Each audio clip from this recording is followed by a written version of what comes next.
الحمدللہ رب العالمین والصلاة والسلام علی نبینا محمد وعلی آلہ وصحبہ اجمعین، اما بعد۔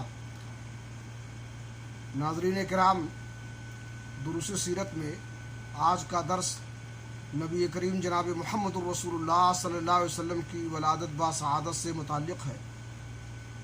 اللہ کے رسول جناب محمد الرسول اللہ صلی اللہ علیہ وسلم جو پوری کائنات کے نبی اور رسول تھے، آپ کی پیدائش مکہ میں شیب بن ہاشم کے اندر 9 ربیع الاول یا 22 اپریل 571 عیسوی میں ہوئی۔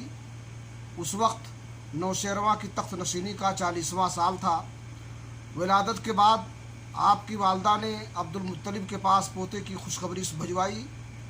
وہ انتہائی شاداں و فرحاں تشریف لائے اور آپ کو خانہ کعبہ میں لے جا کر اللہ تعالیٰ سے دعا کی، اس کا شکریہ ادا کیا اور آپ کا نام محمد تجویز کیا، اور عرب کے دستور کے مطابق 7ویں دن آپ کا ختنہ کیا۔ آپ کو آپ کی والدہ کے بعد سب سے پہلے ابو لہب کی لونڈی سویبہ نے دودھ پلایا۔ اس وقت اس کی گود میں جو بچہ تھا اس کا نام مسروع تھا۔ سویبہ نے آپ سے پہلے حمزہ بن عبد المطلب اور آپ کے بعد ابو سلمہ بن عبد الاسد مخزومی کو بھی دودھ پلایا تھا۔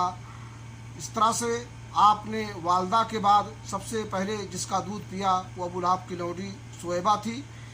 آج کے درس میں انہی باتوں پر اکتفا کرتے ہوئے اللہ رب العالمین سے دعا کرتے ہیں کہ اللہ تعالی ہمیں نبی کی سیرت اپنانے کی توفیق دے۔ تقبل یا رب العالمین، وصلی اللہ علی نبینا محمد وعلی آلہ وصحبہ اجمعین۔